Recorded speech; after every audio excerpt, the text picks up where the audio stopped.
Coming to you live is the AutoHub show, changing automotive one show at a time with Ian and Jeff. And here we go. Who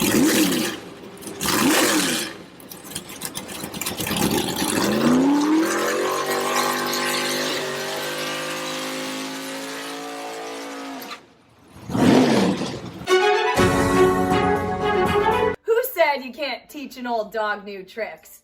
Hi, I'm Gail Rubenstein, the founder and CEO of a company called Retail Resilient, social selling for the car industry. And we help auto dealers, auto agencies, and vendors in the auto industry sell more cars, service more cars, and make more money using our social selling strategy. That includes TikTok, Instagram, Facebook, LinkedIn, and anything else you can think of. So if you're looking to invest thousands and make millions, we're definitely the social selling company for you. Like I said, who said you can't teach an old dog new tricks? If you run a service drive, you know these days, first impressions matter. But when your advisors are tied up with inbound phone calls, they tend to neglect their other, more important duties.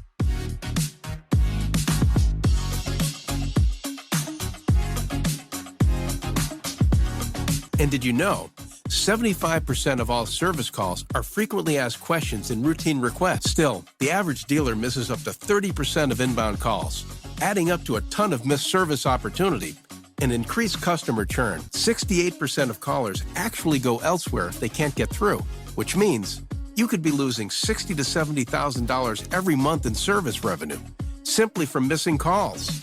So who will pick up? Introducing Brooke. Hi there. Your best service scheduling assistant. Brooke is the first intelligent digital voice assistant to answer, handle, and appoint all of your inbound service calls. And talking to Brooke is like talking to a friend with human-level understanding and a friendly conversational voice. Her conversational intelligence is built on millions of actual service industry conversations. Book with Brooke today. Visit Brooke.ai or call 866-942-1236. Finally, the perfect match. Our goals are always to improve. Every month we want to improve better on what we did the month before, maybe the year before. It's about how fast we can get the cars done with quality work to get it to the front line, because that's where we make our money. And the bottom line is the longer it takes, the more money you spend. We want to get it down as low as possible. Right now, like I said, we're in a great stage. We're at 4.5 days. In recon, we want to know how quickly we can get the cars out of the recon process and to the front line. The average days in recon and then the time to line are the most important things that we look for. I'm Mike Burrell. I'm Service Director at JM Lexus.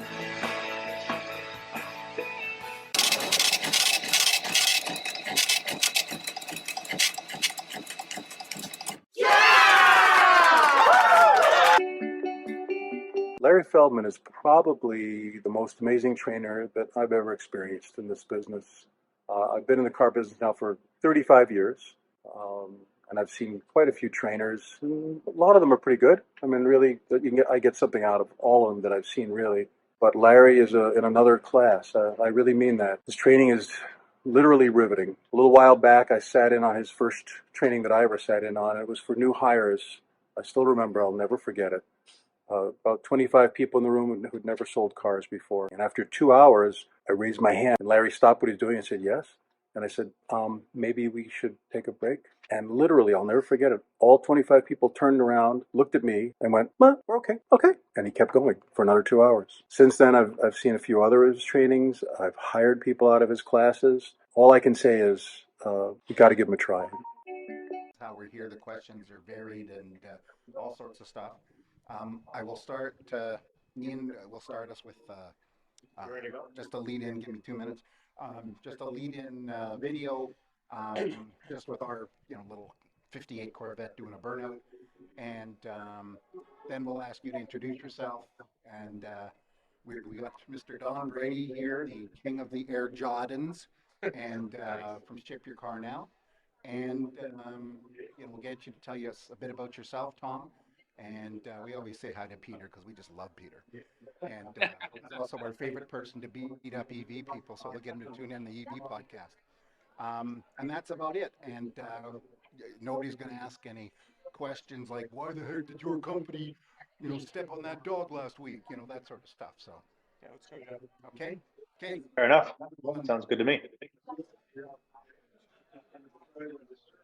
Ian, did you turn the speakers off completely? Better. When you're We have a speaker. Forget it. Okay, here we go. There we go. Let's go. Going live now. And you've got your sponsor reel playing. And did you know? Oh, it's fun, yeah. 75% of all service calls are frequently asked questions. Just unplug them. Okay. Can you hear that? There. That might help. No, it's not. That's better. Much better. I don't hear any feedback now.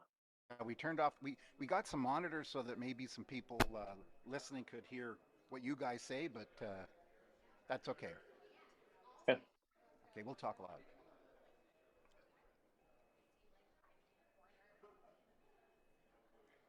Ian, if we put the speakers down on the table, that might help. If you want, sure. Yeah. Shall we? Try the speakers on the table. That's Just a comment off to Don there. Yeah. Congratulations on 10-0. Don, congratulations on 10-0. For the Cleveland Browns? No. OSU. Oh, okay. Yeah, I'll take that. Congratulations. Okay, here we go. Okay, Yeah. ready to go. Ready to go. Going live now.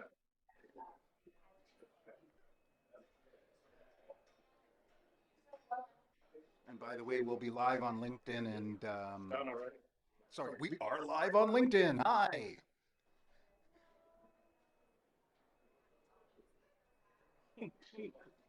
I think we just sharing the screen.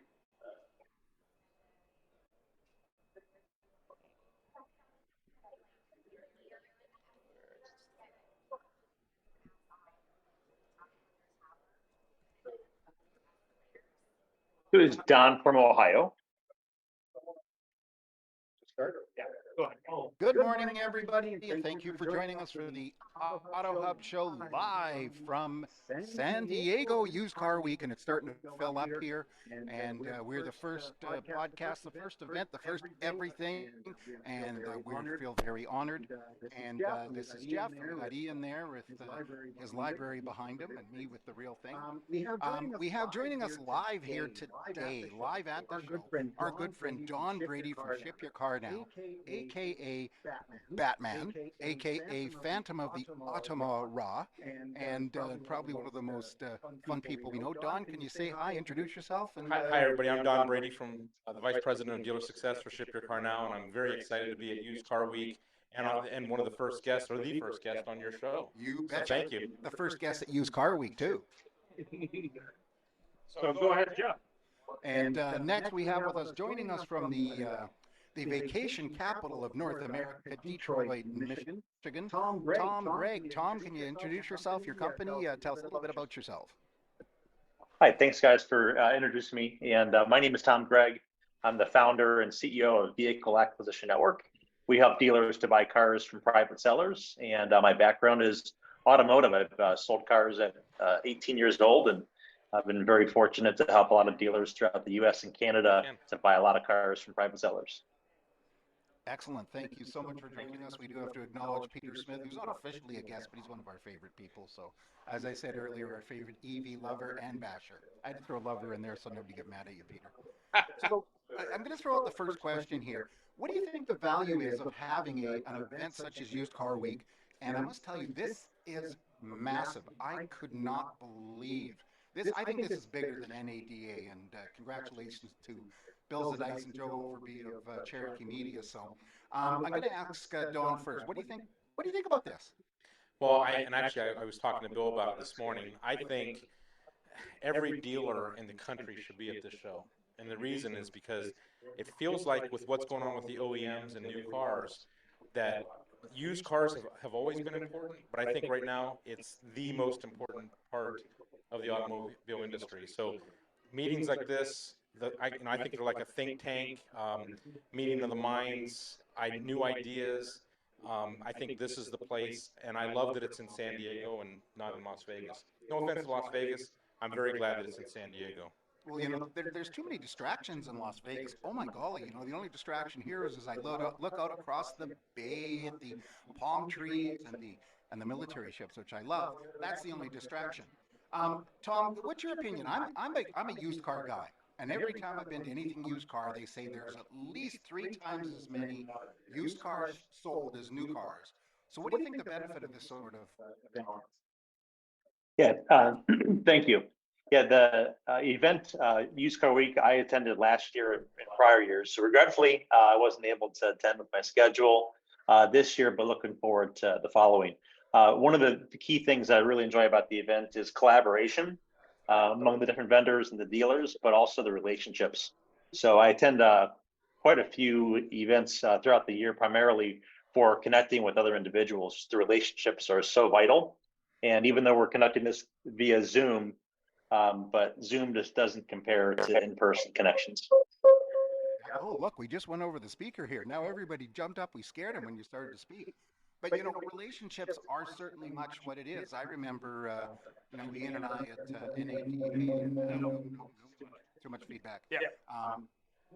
We seeing people that we'd only seen on a computer screen for years, and it's just like everybody. And the beautiful thing really is the fact that, we build our business on relationships. All these trainers talk about build that relationship, sit down and build something with this person, qualify them on the retail sales floor. Even service advisors ask the question. So you're coming in for service. Where do you drive? And yet we forget about that. Ian. Yeah, so I had a question for you on the ship your car front. I mean, obviously we're here for a used car week. What can dealers do to, really help on the shipping of car side? Well, what I say constantly, I feel like I'm preaching at times, but dealers are awesome at what they do. Let guys like me help them do what we're best at, and that's help them with the transportation. And also, inventory obviously is still an issue. And the neat thing about what we can do is we literally can help them transport vehicles from anywhere in the country. So not only are there customers they're selling to nationwide, but where they buy the cars from and source their vehicles are nationwide. So literally, you can cherry pick, you can from one vehicle to truckloads from all over the country. And the other thing is we kind of have the pulse of what's going on in the transportation world. So I help my dealers and I say, maybe you shouldn't buy out of Florida right now, but moving from Michigan or from whatever, I can tell them where the least expensive areas to buy because it changes. But Don, I've heard there's some great deals on a couple of Ferraris and McLarens in Florida. There is. So, yikes. But yeah, they can source their inventory from literally anywhere in the country, and I can help them get it there. So what you're telling me is there's some ins and outs more than just moving a car of sort of where you should buy that car from a physical, right? Other than price, is that what you're saying? Well, price is obviously a big part of it, but also the types of vehicles. I mean, you might find a Malibu that's got 2,000 miles on it that it might be $300 more, and it might be in a different part of the country that you wouldn't have thought of before. And I can now help you get that unique vehicle, even though it's a Malibu, it's not very unique, but the 2,000 miles might make it unique. Right. So bring it to your store. So those cars that maybe are not as valued in one market may be a better buy or those kind of things. Correct. Okay. And a lot of times sometimes dealers will take a car and wholesale it because they don't feel they have the market for it in their area. So now someone that does have a good market for it can grab that vehicle and bring it to their area. And I can help them with that from anywhere, literally anywhere in the country. Rock and roll. Jeff? So, Tom, tell me something. What do you do? What does your business do that can help dealers, used car dealers especially, do better? Yeah, thanks for asking the question. Well, it's very clear over the past couple of years that there's been a vital interruption to the supply chain for new vehicles. So you have dealers that are having to focus on used cars to sell because they're simply not getting enough trades to supply. And then the alternative is to go to the auction, typically to buy cars. So if a dealer needs inventory, often the fastest way is to go to the auction and they acquire cars. That no longer is an option for many dealers, primarily being because the other parties there that are also in need of new cars are rental car companies.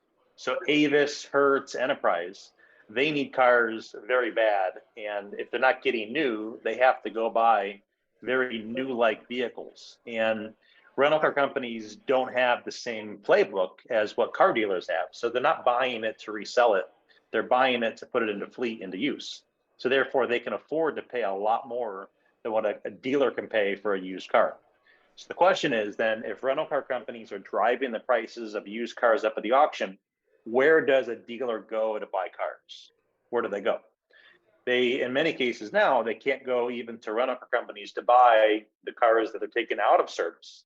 So we've seen some companies now are only liquidating that inventory through some of the larger publicly traded, like Carvana. So the options that dealers have are declining, fewer and fewer choices for where to find cars. I found my company in 2013 out of my need as an alternative to the auction. And so what we do is we help dealers through an alternative channel to buy cars, used cars specifically. And these are cars directly from private sellers. These are people in their backyard that have posted their vehicle for sale by owner. Think of AutoTrader, Craigslist, Cars.com, Facebook Marketplace, OfferUp, Car Gurus. If you name the source, we probably have all those listings. And these are dealers across the US and Canada. So we're helping hundreds of dealers throughout North America to buy used cars directly from private sellers. And these are cars that are often turning faster at higher profit margins than where they can source them elsewhere. Perfect. Now that's quite the good thing, because there definitely is a opportunity to pick up vehicles there, and why should the giant tech companies just be getting them from the private individuals? And by the way, Don doesn't believe in shipping for those guys. He didn't say that. No. And Peter, but what are your thoughts on this? On the shipping aspect or the inventory aspect? Used cars. Used cars? Well, Yeah. right now, as we're aware, the old term was 1-to-1 as new to used. Now it's about a 1-to-3 new to used, because that's only where the profitability is in a dealership. This conference that you're at is a spectacular event to showcase the abilities to raise that up in the average dealership that has no knowledge of getting to that point. Companies like that are out there that are assisting companies or dealerships in doing it are just, I don't even have the word for it really. They're just necessary to get people up to speed, because there's so much coming. Ian and I have had many conversations that the next 6 months is going to determine the next 6 years of the car dealerships out there, because we have to transition, and the ability of giving the visibility is necessary right now. So Jeff, as we're talking about used cars, I mean, obviously there's been some adjustments in value, whether it be Black Book or Cox Automotive or other people locally. Does anyone have any thoughts on the adjustment of value? Well, I'll give you my thought, frankly. The adjustment in value is not at the Black Book level, the Kelly Blue Book level, or whatever. I believe people should be looking at the MMR is kind of good for the Mannheim, but one thing that I've always been successful doing is looking at the online advertisers for dealers that actually show the pricing, the retail pricing, and then making your own decision from there. What do you think, Tom? With respect to some of the larger ones, can you clarify, please? Just for the adjustment in values, whether you think they're going. Yeah, well, we have seen a trend of values continuing to decline. So I think it's clear that they're on the downward slide. So I think it's likely synonymous with what we're hearing about the economy as well. So we keep hearing talks of recession, and that it's one that we're going to likely see in 2023. So I think it's quite natural that there's going to be a correction of the prices of used cars.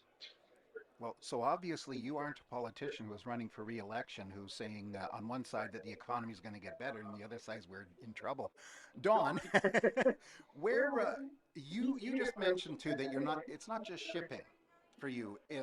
You're providing a service, all sorts of things. And are there certain areas where you're seeing a bigger decline other than Florida? Yes. Um, in values and some you're seeing a big spike? Well, I think there was all through the pandemic. Um, there was obviously inventory was always an issue, and there was still pockets of the country that had inventory where other pockets didn't, and a lot of the dealers that weren't afraid of going out and sourcing vehicles from all over the country. Used cars, and I mean, I think in a way our industry got a little bit spoiled with the used car prices going so high that they stopped even really worrying about how many days turn they had. I think we're as they do start coming down, we got to think about turn again, and maybe you don't want to sit on a used car for 2 months, 3 months, and they're not because maybe they're not going to sell as fast as they were when prices were high and the inventory was low and they became hot commodities. So now you have to. And we've always had that mindset that turn is important, and obviously you can't let used cars sit on your lot and get stale. So you just got to pay attention. I mean, there was dealers that were fearless.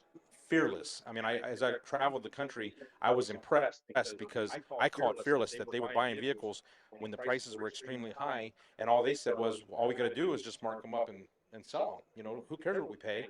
Let's mark them up and sell them. And you're still going to make money on them. And then there was other dealers that I watched their lots go down to 5 or 6 used cars because they were scared or nervous, or they were like, maybe we shouldn't grab up all these used cars because what happens if the market turns? Now I'm stuck with all this water on my lot. So, I applaud the dealers that were fearless. I understand the dealers that were a little bit skittish about it, but I think we're getting back to where we looking at the turn and how fast we move them is back to being important again. And again, source them from anywhere. If you need help, I'd love to help show you different pockets of the country that are, because and I can tell because my fearless dealers, they're in North Carolina and they're buying out of Michigan. There's some that are buying former Canadian vehicles. I mean, there's all kinds of areas you can source inventory from. You have to be a little bit fearless, I think, is the word I keep using. Well, I'll tell you, there's some real fearless people somewhere because I'm seeing Kia EV6s and Hyundai Ioniq 5s going for the equivalent of $60,000 US. So, hoo-hoo, somebody's fearless. Yeah, I mean, when you look at the Inflation Reduction Act, I know it's been on David Long's show quite a bit. They went into that. When you look at the moving of inventory between Canada and the U.S., when you look at fight from the manufacturer and the politicians on which electric cars are going to qualify, Yep. and then of course there's the discussion about I need that 28,895 or 24,888 electric car on my lot to bring people in, but what am I actually going to stock? So I think that's going to be the interesting question. But more importantly, and I think this has come up on the show I watch with David Long all the time on Fridays, Yep. on Clubhouse, by the way, is really like what does the dealer need to do to turn that inventory? And more importantly, if they can't turn it, they're going to have to turn quickly because as markets change. So what do you recommend there? I mean, obviously you're not just shipping cars they buy, but the cars they sell too, right? Right. Oh yeah. And we ship right to the customer's driveway. And I've been very fortunate because I get to travel and talk to dealers all over the country.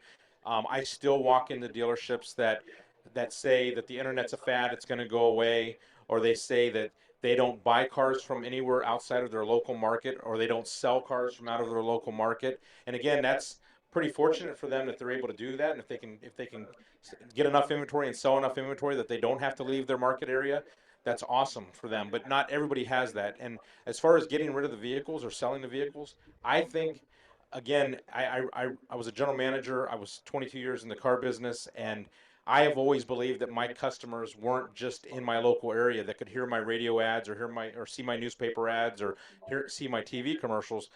Now, and social media has really blown it up so much. Your customers are literally anywhere in the United States and actually the world. I mean, I just had somebody reach out to me today and say, "Hey, can you get a vehicle to Dubai?" And the answer is yes. I can get them anywhere in the world. So are you seeing movement like internationally? I mean, is that something that you think you're going to see moving into the U.S. market? I mean, obviously outside of, but I think when it comes to a buyer, like a customer, a person that wants that whatever car it is that is a specialty car or it's just important to them, now it's, you don't have to just go on autotrader.com to find those cars. You can find them anywhere in the world. And yes, I have people from out of the country all the time that hey, what's it cost to ship a vehicle? And I can literally help them from anywhere in the country get those vehicles. Not so much new cars, but the pre-owned cars. And obviously, to ask about the vehicle acquisition network, I mean, dealers who are looking to buy cars at scale, like, what does that look like? How do you get that started? And more importantly, what's your recommendation? For buying, so we have a team of performance managers that help coach and train dealers in success in this space. The reality is selling cars to sellers is quite a bit easier than buying cars from private sellers. When a consumer researches what car they're going to purchase, they check the price, they verify the store that they're going to purchase from, and they go in or they inquire about it. That's a highly intended buyer. And so the closing ratio of these buyers is much higher than a dealer calling a private seller that's posted a car on Craigslist cold. So we help dealers to navigate this area because, very frankly, it is very challenging to buy cars from private sellers. Many try, not all make it, but we train how to execute. So we help them to build a process. We encourage that they have a dedicated buyer that their sole responsibility is to buy cars from private sellers. If this individual has other responsibilities, perhaps they buy from the service drive, or they do KBB ICO, or maybe they sell cars. We don't see a correlation to success as high if there are alternative actions these individuals do, because typically, naturally, it's the path of least resistance. So if there are other responsibilities the individuals have, they're typically going to pick the one that's going to be easier rather than the one that's harder. Now, like most things that are not always easy and quite difficult often have more fruit on there as well. So if dealers that do master it and do figure out how to have success in buying cars, there's often a very rewarding path related to these. So I had a question for you. I mean, what's realistic for a dealer that wants to buy, say, 20 to 50 cars a month? I mean, is that a realistic short-term goal? Yeah, well, I would say short-term is a pretty vague term there, but it certainly is a reasonable target for most. We typically see that the average dedicated buyer is going to be 15 to 20 cars per person. Now, again, there are the anomalies. One buyer can buy 35 or 40, but by and large, that's not the norm. So, and we do have dealers that do see success. For example, we have a dealer in Adrian, Michigan. It's a Cliff Buick GMC that's been with us for 6 or 7 years. And they buy routinely 60 to 70 cars a month in a very, very rural area of Michigan. So the question about, can I buy 20 to 30 cars? Absolutely. So, Jeff, maybe you have a question on the used car side there in terms of how do you buy your used car lot, your new car lot? How do you buy enough cars, and sort of what's the best tactic there in addition to staff? Well, first of all, I actually want to give a typical broadcast shout out to David Long. We wanted him on today. He's feeling kind of sick. Tom tells us he's fighting the flu. So, hey, thanks, David. Appreciate the opportunity anyways and feel better. My opinion, and please somebody tell me, Don, I'm going to ask you this. Does it really matter where you get it if you have crappy attitude? Well, no, you're gonna have a positive attitude no matter what. I mean, I think. But as far as where you get the used cars, I mean, if you can buy them locally for the right pricing, you certainly can do that. And that's the best thing. But if you can't source them, you don't have to go to the traditional auction anymore. I mean, not trying to take anything away from auctions, but there's online platforms. There's dealer-to-dealer sales through those online platforms. There is so many places out there that you can source used cars. I mean, look at all of them. Yeah. Well, I have to tell you, and I mean, Tom, I'll come to you in a second on the same question, but attitude, in my opinion, has always been everything. You know, you mentioned about getting a car in the service drive. Well, you know, having run dealerships and trying to get a salesperson to hang around the service drive, you know, it's like getting them to move cars. But you know, and again, attitude is you look at Don here. Okay, I hate to pump him up, but he's our favorite because he's got the best tie in the world. You can't see it, but it's flashing. But it is attitude. You know, people are shipping cars, so ship your car now because of Dawn. And just remember that the president of Ship Your Cars Now, that Dawn's awesome. But Tom, where does the attitude fit in? Obviously, we think we know the answer, but your opinion. Yeah, the old saying is that attitude is everything. And you referenced David Long.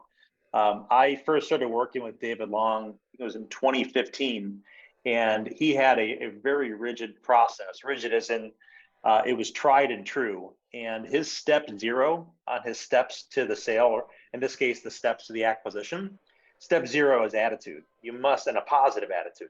You must have a positive attitude. It's step zero, not even one. So you don't even start your day if you're having an off day. And, occasionally we all have off days. So the question is, how important is attitude? It's everything. So the recommendations that we have for dealers as they're looking for an acquisition person of who is the ideal fit for the job, there's three main things, and a fourth one that's more process driven. First one is a positive attitude. Somebody that has a positive disposition to work. They enjoy working. Number two is good communication skills. And three is a good work ethic. So if somebody is a hard worker, they're able to speak to consumers and they have a positive attitude, more times than not, that person's going to succeed. The fourth component that I said is more process driven is that the individual has access to fair, market-based, efficient pricing. So they have access to some kind of tool that they're able to communicate values to consumers that's based on a market value, not something that's really low, just aiming for home runs or aiming for the fence. But attitude is one of the most important attributes of success for buying cars. It definitely is. So what you're saying here is that don't instruct people to initial contact somebody. You don't want to sell your car, do you? No, that's not going to work. Well, and again, Ian will get you to ask the next question, but attitude is true, because you see salespeople, and we see it now with the situation of no new cars to sell, and with some people, lots of used cars, but a lot of money, but they'll walk up to people like the good old days. My favorite line right now, Peter, you can attest to this, is we've gone back to the 80s, which is, hey, can I help you? No? Okay, bye. So, yeah, I mean, when you're looking at it, it's interesting when you look at dealers. There's a big dealer in where we're from, and they just built a large tower, which is an office tower with 3 stores of indoor storage for new cars, and they have salesmen at each floor that are scattered. And it's so unusual to have someone walk in the dealership that they don't even pay attention to you at all. So that's, I think, one of the bigger challenges. But when you're looking at the age of no inventory, it's like, well, put an order in or come back, or we don't really care. So at the end of the day, I think that shift is going to happen as we roll into 2023. But more importantly, whether or not that person's buying a vehicle, obviously you want to buy that person's vehicle if they got one, right? Well, Peter, what do you think? If you look at that scenario where inventory is low, salespeople are COVID drunk from the high profitability of their products, and they're making 5 times what they normally make on a commission. The issue is that they're not professional anymore. They're dropping the steps, they're dropping the process, they're dropping everything, and they don't care, because they don't have to. For one car that they're selling is equivalent to 5. So when we used to talk about a good salesperson at 10 cars a month, they're selling efficiently 50 cars a month, like based on the profitability. So they don't care. If you walk in, it's like, I don't like the way that guy's dressed, so I'm not going to talk to him, because I'm not going to waste my time. I'm going to wait till the guy comes in that I want to talk to. And it's all got to change. And it's when we see this opening up of the new inventory, the used inventory is going to be the challenge, where you're going to find the dealerships that are heavy in the water with their used car inventory, and these people have to be followed up on, and they have to be worked on, and they have to be professionally looked after, and all the steps have to come into play. And as it was, as said, the professional attitude and the positive attitude is key. I remember back in the day when we used to have mirrors on our phones, and we had to look in the mirror when we talked to people. And it just is show what we look like to ourselves when we're talking to them to keep that positive attitude up. And that's going to come back. All these little tricks are coming back because I know from my shopping experience in the last little while, it wasn't pleasant. And I bought a new car and a used car in the last 3 months. And the used car outweighed the new car in the positive attitude. Well, I have to add something to that because this particular dealer that Ian spoke about is located in downtown Vancouver, Canada, and it for someone to walk in there is an effort. They have to park underground. They have to walk there. There's really nothing around there but a restaurant or two. So you're going to get, you're only. I've always been taught there's only two people that come into a dealership. There's somebody who wants to buy a car and somebody who wishes they could buy a car. And same thing with an online lead or whatever. Don, when he gets somebody contacts him about shipping, they don't do it because there's nothing better to do in their day. Looking at cars is fun, and the only person I know who does that is that guy right over there, Ian. But his day starts at 5 a.m. and ends at 1 a.m., so he's got lots of time for that. Yeah. So what do you think on the question about customers, but more importantly, dealerships where they have new car salesmen or used car salesmen that maybe have gotten a little lazy? Not to say that's true. Well, and lazy is a harsh word, but it's a word that I have used and or told salespeople at times. I think that if Carvana and Vroom did anything, they did prove that there is a percentage of customers that will buy a car sight unseen and ask that it be shipped to their door, whether it be their driveway or their work, right? So not everyone does that. So you as a dealership, you got to be ready on all fronts for the people that do walk in, for the people that call in, for the people that email in, for the people that click on your buttons at the middle of the night on your website. I mean, it's all those things. So you got to be ready for all of them because we're better than the Vrooms and the Carvanas of the world because we do service, we do all those things. As far as the level of and I hate saying this too, but there's a level of cockiness that's been happening. Tell me more. Well, someone calls into a dealer and says, "Hey, you've got that new vehicle I was looking at, and it's $25,000 over MSRP. Will you take any less?" And they say, "Well, good luck finding one." And they basically hang up on the customer. And there may be a dealer out there that will sell it for a little bit less than $25,000 over MSRP. So, and maybe the answer is that no, you're not going to take less than $25,000, but there's a better way of handling that customer. You mean saying if do you want to buy? Buy. You don't want to buy? Bye. Well, Isn't the right way? Well, it's always kind of been that way. I mean, if you have a certain unique vehicle and your price is good. I used to have customers or salesmen come up to me and say, "Hey, Don, I've got a customer that's calling from New York. We're in Ohio, and they want to know if that's our best price on a used car." And you want a good buy? Goodbye. Well, that's not what you need to do. I mean, I used to call the customer back as the general manager, and I would say, "Hey, our price is so good on this used car. I've got people calling from New York," and he'd say, "Oh, I'm in New York." Exactly. That's why I'm calling you back. And I try to, again, show him the reasons we're asking what we're asking and build more value in what we're doing and not just no and then hang up on them. I mean, and that level of rudeness is out there. Like you're calling because we only have one of those in stock and you're calling me from out of state and just hang up on them.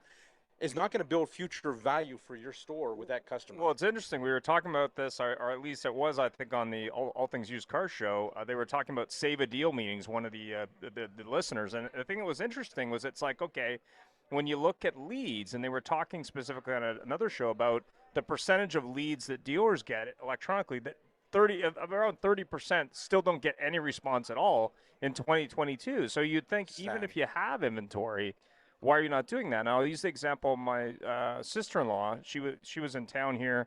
My brother lives in L.A., and she blew up her Land Rover, I guess she didn't maintain them properly. Anyway, so she went to a Volvo dealer to buy a Volvo, probably the most boring car on earth. No offense needed, but Very safe. But she was like, well, they only had the one car, so that's what I bought. So I thought that was kind of interesting. She's like, well, they're like, you can order one and take about 3 months. She goes, no, I kind of need it today. Well, and again, she should have looked anywhere in the United States and then called me. I would have got it to her. See, Ian, you didn't do your job. You should have I said, know. call Don Brady. They didn't even call me. She just bought a Volvo. Yeah. Well, I got a question for everybody here. Okay, we're all car guys and car ladies who are on there. Doesn't it piss you off when somebody you know well, closely, either calls you and says,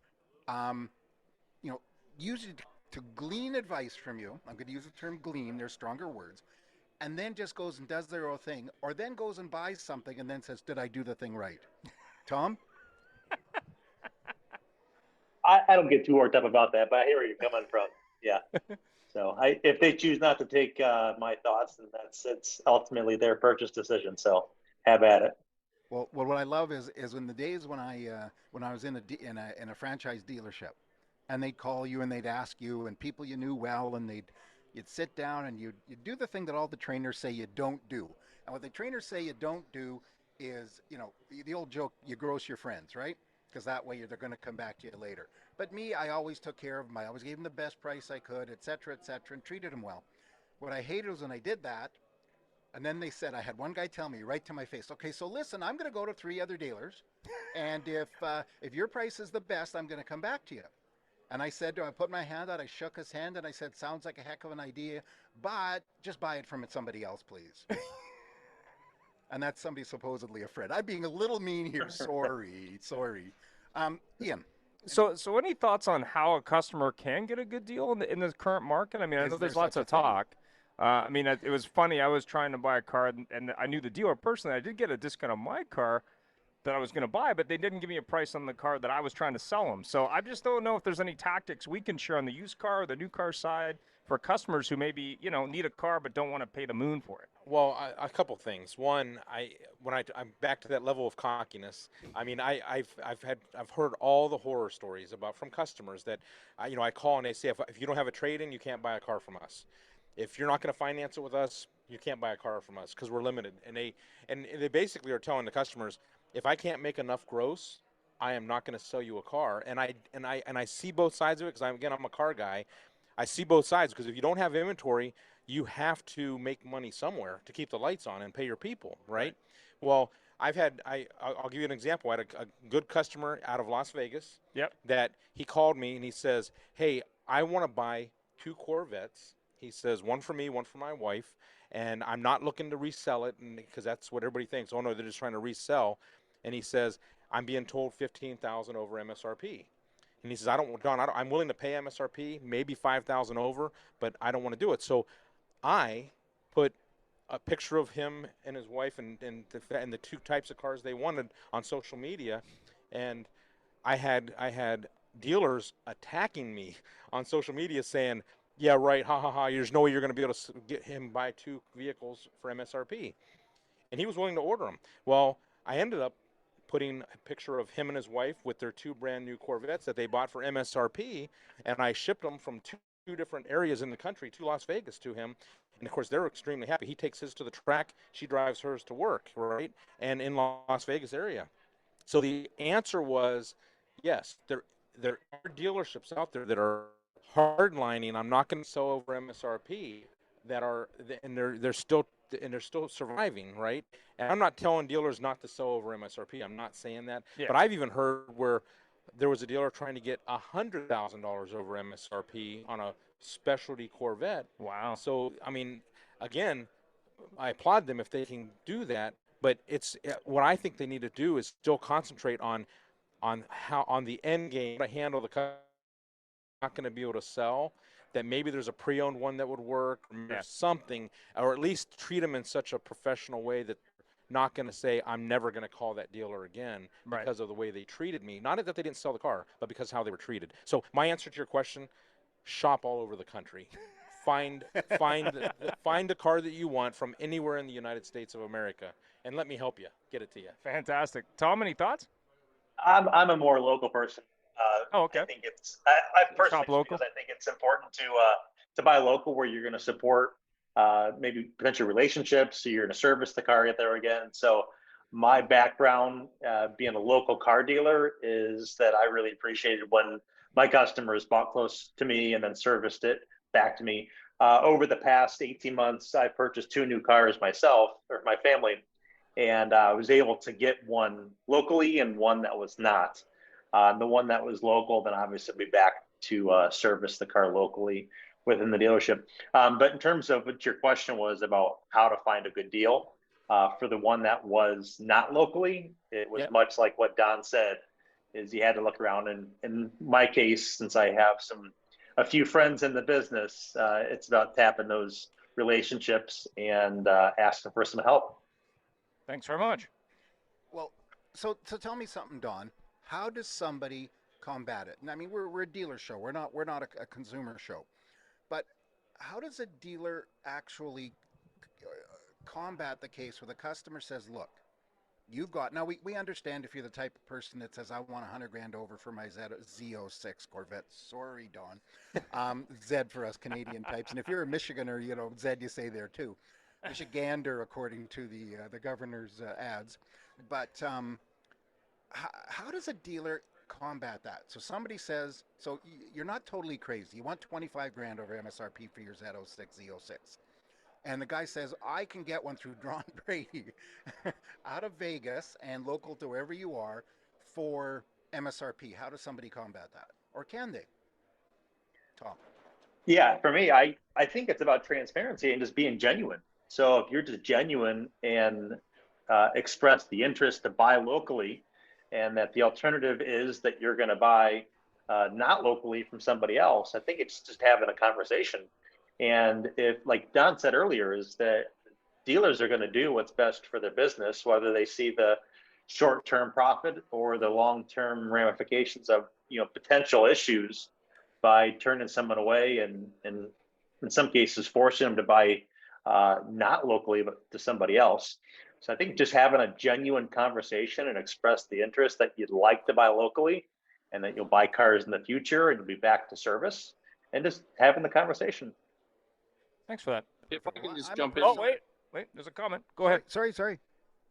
I agree with 100% on the local purchase. I know that goes against Don, but when I started in this business and working for a brand which everyone knows, Mercedes secured down in Canada that you were only allowed to sell 2% of your annual volume outside your area of recognition. So you were forced to sell locally as dealers. You couldn't move it about. That changed over the years, but what they still did is they attributed their CSI money back on the local sales. So you got more money on the CSI. Now, in the used car market, when Canadian values were so fantastic that we were shipping cars across the U.S. and in droves, in truckloads, I had a line of 8 semis sitting in my dealership taking cars southbound. We did 3,500 cars going down south one year. You can source cars all over the internationally and get cars, everything, but the whole key to everything is the experience. Right. The experience leads to the relationship. The relationship leads to longevity and loyalty and retention. And we were getting, like, we were in a small town called St. Catharines, Ontario, but we were selling to Bentonville, Arkansas. One of my biggest clients was Walmart. So wow. it was so from an experience point of view. Now that you brought that up, I mean, you're looking at experience. You're saying, okay, $35,000 over MSRP, or $100,000 over MSRP, or $5,000 over MSRP, or in my local market, I mean, one of the guys I work with bought a used BMW, so it wasn't over MSRP for a used car, but it was a ridiculous list of fees. So, gas fee, logistic fee, finance fee, whatever. Hot dog fee? Yeah, whatever the fees are. But the question is, no matter what you're charging, and there's nothing wrong with that. I mean, I'm all for profit, but how do you train your team to say, hey, like, how are you going to explain that to a customer? Like, how are you going to deal with that? Like, I understand from a dealer perspective and a manager perspective, but from a salesperson perspective, how do you deal with that with a customer who says, hey, like, what's going on here, right? What do you think? One of the things on that in experience is admin doc fees. What are they? They're cash fees. they're cash straps. That's all they are. And in the Ontario market, we must dictate what they are and that we're charging them. And the reason why they're dictated out on different levels is, or presented on different levels, is it's each department's gross profit. And the salesperson doesn't get paid on it. So that's why they're there. Otherwise, it would be just a selling fee, a margin fee, whatever. And then it would be dictated out. But it's a ridiculous thing that no one can ever explain. Oh, well, this is what a percentage of the profit that we split up between this department so that they can get paid so we can increase our gross profit. Well, that doesn't make sense. What's your margin for? It's Well, one thing I have to admire is, and I'm not sure if they do it still down here in the States, is on the Monroney label, the sticker on the side that said added dealer profit. You got to admire somebody that says, look, here's my extra profit because I cannot get this car.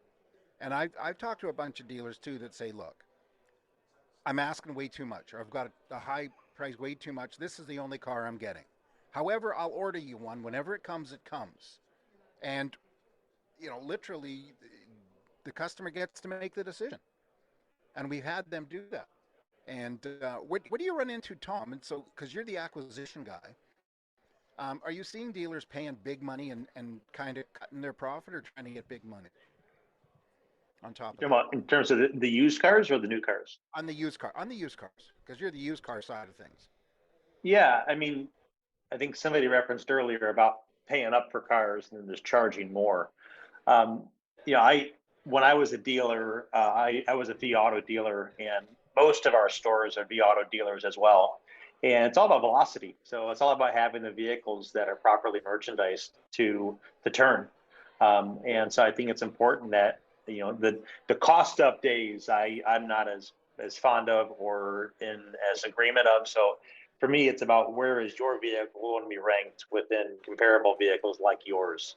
So I'm more proponent for market-based pricing rather than just cost up. Yeah, well, it's the only way because, frankly, if everybody else in the market has your Grand Cherokee for a certain price, but yours is a few grand more, but all everybody has to do to expand their look in the market is just click, 10 miles, 20 miles, 50 miles, Right. 100 miles, and then they can get a hold of Don Brady if they're 100 miles or more away. Well, we were talking about it, Jeff. I mean, at the hotel we're staying at, they had a 5% surcharge for cost of living and staff, which I thought was interesting. But more importantly, as you look at changes in the business, changes from a regulation point of view, change in market conditions, eventually, I mean, if you don't play well with others, eventually, I guess even these politicians might, not to get political, but the Monroney sticker, I mean, the whole reason for that was back in the day, dealers had no regulation of what they could charge. So I think that's something long term is going to be certainly interesting. What do you think? Tom? Well, a couple things. One, I don't know if you guys saw where the CEO of Ford stepped up and said it's ridiculous how the dealers are overcharging their customers. Which, I mean, and as a car guy, it angered me, right? And then to be a salesperson advocate, I have a good friend of mine that he actually is a car, and he sold a car for $25,000 over MSRP, and he got paid a $300 flat. I really think dealers have to take care of their salespeople on the front line. That's a whole different subject, but it's just that popped in my mind as we were talking. But I don't know. I think we got to do what we have to do to keep our inventories full and selling and to keep these dealers healthy. So that's why I love actually what Tom in the acquisition side, you can acquire vehicles from anywhere. And I need to say that I'm not against the dealers selling local and customers from buying local. And I realize that if you sell out of state, you don't get the service business to come back. I mean, I understand that. And there's still dealers out there that say, if you don't buy it from me, I'm not going to service your car.